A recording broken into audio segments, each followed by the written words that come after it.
사회에 첫 발을 내딛는 20대. 질병과 싸우며 혼자 속도를 늦추기란 쉬운 일이 아니다. 그래서 희우 씨도 아픈 몸을 돌보기보다 치열하게 사는 삶을 택했다. 제가 스테로이드를 계속 먹으니까 근육이 빠지는데 또 이게 몸이 약해져 있으니까 근력 운동을 너무 잘못하거나 심하게 하면 계속 다치더라고요. 그래서 걷기부터 시작을 하자. 29살, 루푸스 11년 차인 남희우 씨. 그는 자신의 루푸스 투병기를 책으로 낸 작가다. 책을 읽고 너무 많이 울고 너무 좋았다고 하시면서 손편지 써서 주시고 했던 것 같아요.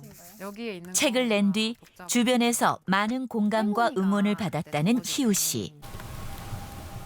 이런 따뜻한 반응들은 되려 그에게 더 큰 힘이 됐다. 문학적 소양도 남달리기. 책 쓰길 잘했다 생각했어요. 그 전까지는 내가 너무 나의 아픔을 공공연히 얘기하나 그런 생각을 했었는데 잘했다. 이거 저 엄청 부었을 때 수험 고2 겨울, 루푸스 진단을 받은 희우 씨는 매일 스테로이드 약을 12알씩 먹으며 공부해 서울대에 합격했다. 이제 좋은 학교에 갔으니까 병이 다 나을 거다. 그 얘기도 많이 들었어요.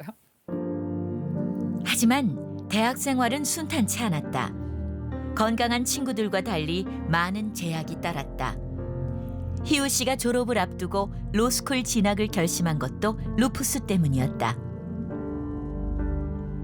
몸이 이제 과내기와 안 좋은 이제 악화의 순간을 이제 넘나드니까 전문 자격증이 있으면 나중에 좀 몸이 아파도 쉬었다가 다시 컴백하기가 좋겠다. 7월에 병원에 갔을 때 의사 선생님이 안 되겠다, 약을 늘려야 되겠다 라고 하셨는데 먹지 않았죠. 안 된다.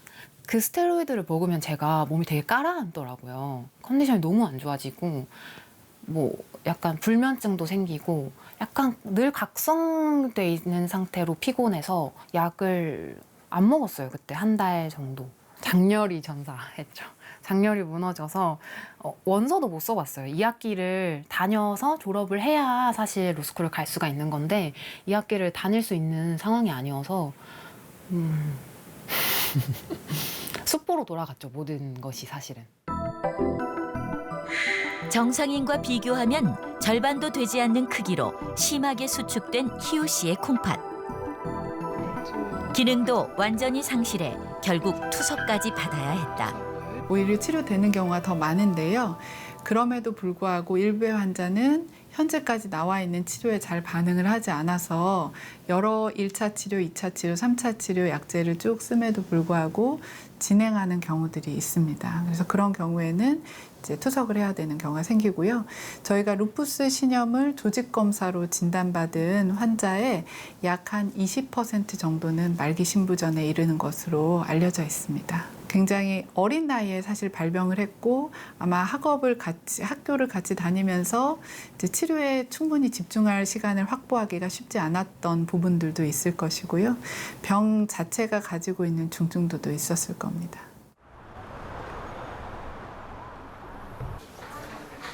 열한 시 정각이 되길 기다렸다가 체열을 받는 희우 씨.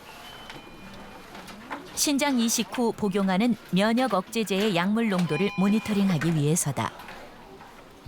이식을 하면 그 약물 농도가 몸에서 유지되는 게 되게 중요하거든요.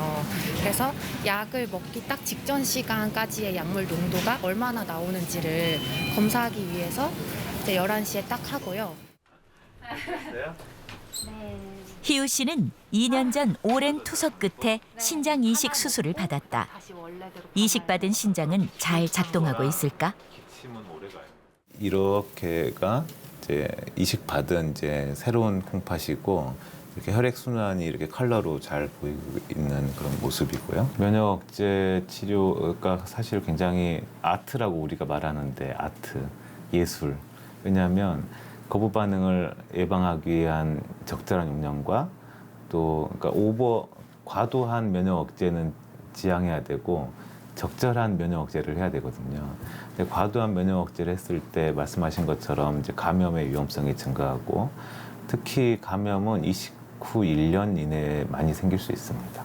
장기적으로는 면역 억제제로 인해서 당뇨, 고혈압, 그다음에 고지질혈증 이런 부작용이 생길 수 있고 또 크게 이제 자기의 면역 능력이 떨어지기 때문에 암 발생률도 올라갈 수 있습니다. 동생의 신장을 이식받은 이후 희우 씨는 자신의 몸을 더 소중히 여기게 됐다. 그리고 루푸스는 외면해야 할 대상이 아니라 자연스럽고 너그럽게 받아들여야 할 존재란 것도 깨달았다. 혼자 건강해졌으면 내 몸 내가 어떻게 하든 나의 몫이다. 그렇지만 그것이 아니니까요. 특히나 이제 동생의 미래를 떼왔다고 저는 그렇게 그냥 생각하기로 했어요. 그래야 저한테 어떤 책임감이 부여가 되니까요. 동생에게 빚을 졌으니 나는 동생의 몫까지 살아야 한다. 그래서 내가 무리를 하고 싶거든 허락을 받아야겠다. 그렇게 생각해요. 루푸스는 늑대를 뜻하는 라틴어입니다. 많은 환자들의 양쪽 볼에 나비 모양으로 생기는 붉은 반점이 마치 늑대에 물린 모습과 비슷하다고 해서 붙여진 이름이죠. 루푸스의 원인은 명확히 밝혀져 있지 않습니다.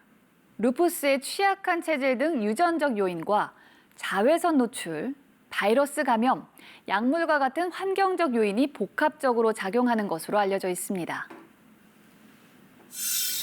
환자의 90%가 여성으로 여성 호르몬 역시 면역 이상에 관여하는 요인 중 하나로 여겨지고 있죠. 하지만 스트레스, 바이러스 감염 등 여러 가지 이유로 몸의 균형이 깨지면 이상 면역이 활성화돼 내 몸 이곳저곳을 공격하는데 특히 신장 침범에 의한 루푸스 신염은 루푸스 환자 절반 이상에게 나타나고 적절한 치료가 이뤄지지 않으면 만성 신부전에 이르기도 합니다. 또한 뇌, 심장, 또 폐와 같은 주요 장기를 침범해 염증을 일으키며 심하면 사망에 이르기도 합니다. 이처럼 루푸스는 머리부터 발끝까지 모든 곳을 공격할 수 있습니다.